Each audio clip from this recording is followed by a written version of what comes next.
Hello అండి, welcome to smart lady smart thoughts. ఎలా ఉన్నారు? అందరూ బాగున్నారా? సో ఈరోజు మన ఛానల్లో వచ్చేసి బాస్మతి రైస్తో మనం కుష్కా రైస్ అనేది సింపుల్గా ఈజీగా మనం ఎలా ప్రిపేర్ చేసుకోవాలో వస్తుంది. మన ఛానల్లో కంప్లీట్గా వాచ్ చేసేయండి. సో నచ్చితే కనుక మీ ఫ్రెండ్స్కి షేర్ చేయండి. అలానే కొత్తగా ఎవరైనా కనుక మన ఛానల్లో చూస్తుంటే సబ్స్క్రైబ్ చేసి పక్కన బెల్ సింబల్ని ప్రెస్ చేయండి. సో మనం అన్లిమిటెడ్గా వేయాల్సిన అవసరం లేదండి. దీనికి కావాల్సిన ఇంగ్రీడియంట్స్ చాలా సింపుల్ మెథడ్లో అయిపోతుంది. చాలా ఈజీగా కూడా చేసుకోవచ్చు అనమాట. సో నేను ఈ డబ్బాతో 1.5 తీసుకున్నాను అనమాట బాస్మతి రైసు. ముందుగానే మనం రైస్ని కుష్కా రైస్ చేసేటప్పుడు నానబెట్టేసుకోండి. చాలా బాగా క్వాంటిటీ అనేది ఎక్కువ రావడానికి ఛాన్స్ ఉంటుంది. అలానే 2 టేబుల్ స్పూన్స్ వచ్చేసి కర్డ్ తీసుకోండి. అల్లం వెల్లుల్లి పేస్టు, అలానే ఒక ఆనియన్ సరిపోతుందండి, ఒక టమాటా, అలానే దాల్చిన చెక్క, లవంగాలు, బిర్యానీ ఆకు, 4-5 ఎండుమిర్చి, నెక్స్ట్ పుదీనా, యాలక్కాయలు. సో ముందుగా మనం ప్రాసెస్లోకి వెళ్తే ముందుగా స్టవ్ ఆన్ చేసి ఇలాంటి కుక్కర్ బౌల్ ఉంటుంది కదండి మనకి, అది తీసుకోండి. మనం డీప్ ఫ్రైకి ఎంత అయితే ఆయిల్ కావాలో అంత ఆయిల్ యాడ్ చేసుకోండి. ఆయిల్ అయితే హీట్ అయింది కదా, ఇప్పుడు మనం బిర్యానీ ఆకు తీసుకున్నాం కదా, ఇది దీనిలో వేసేయండి. దాల్చిన చెక్క, లవంగాలు, మరాఠీ మొగ్గ,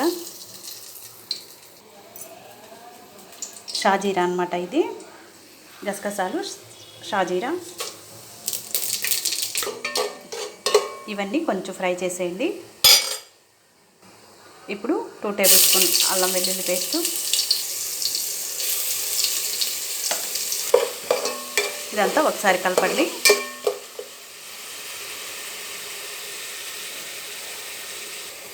సో ఇక్కడ 4 ఎండుమిర్చి, నేను ఇక్కడ పచ్చిమిర్చి వాడట్లేదండి. అలానే పుదీనా, మనం ఒక టమాటా సన్నగా కట్ చేసి పెట్టుకున్నాం కదా, అది వేసుకోండి. ఆనియన్స్, ఇవన్నీ ఒకసారి మళ్ళీ తిప్పేసేయండి ఒకసారి.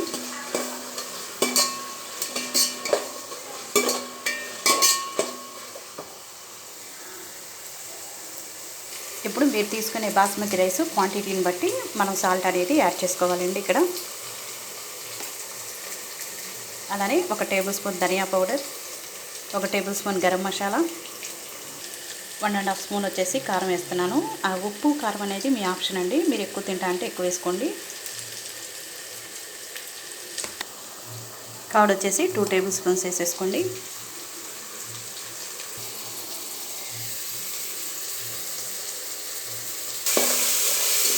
ఇవన్నీ మళ్ళీ ఒకసారి కలిపేసుకోండి. ఈ స్పైసెస్ అన్నీ వేసాం కదండి, మంచి అరోమా వస్తుంది మనకి ఫ్రై అయ్యేటప్పుడు.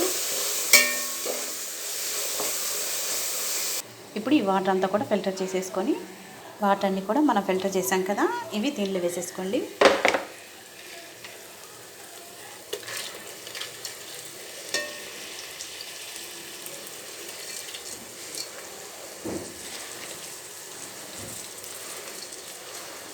ఇలా వేసిన తర్వాత స్మూత్గా అండి, లేదంటే బాస్మతి రైస్ అనేది బ్రేక్ అయ్యే ఛాన్స్ ఉంటుందన్నమాట. ఇలా రైస్ వేసినాక ఆ రైస్కి ఈ స్పైసెస్ అన్నీ పట్టేటట్టు చాలా స్మూత్గా తిప్పుకోండి. ఇలాగా ఇప్పుడు ఒక 2 మినిట్స్ ఇలాగా ప్లేట్ పెట్టేసుకోండి. సో నేను ఈ డబ్బాతో 1.5 తీసుకున్నాను అనమాట రైసు. ఇప్పుడు వాటర్ యాడ్ చేద్దాం మనం. నా క్వాంటిటీ ప్రకారం అయితే ఒక డబ్బా బాస్మతికి 1.5 వాటర్ పోస్తానండి నేను, దాన్ని బట్టి మీరు యాడ్ చేసుకోండి.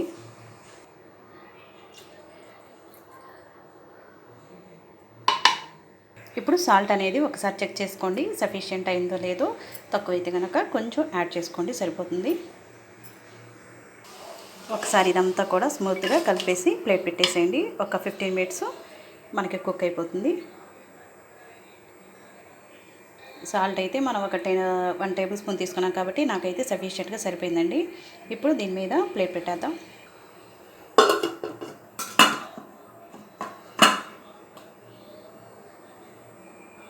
ఇప్పుడు ఒకసారి వాష్ చేసేద్దాం.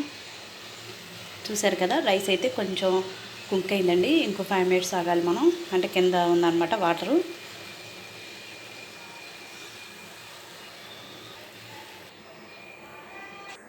సో సో ఇప్పుడు రైస్ అయితే కుక్ అయిపోయిందండి. ఇప్పుడు స్టవ్ ఆఫ్ చేసేసుకుందాం.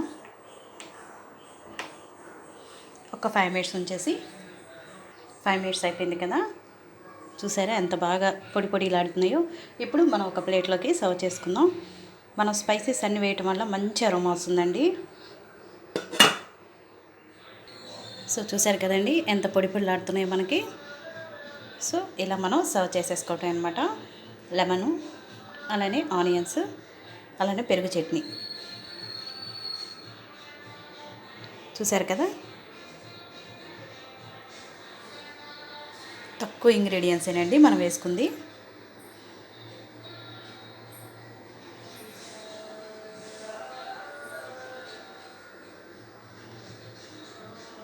Thanks for watching. Bye bye.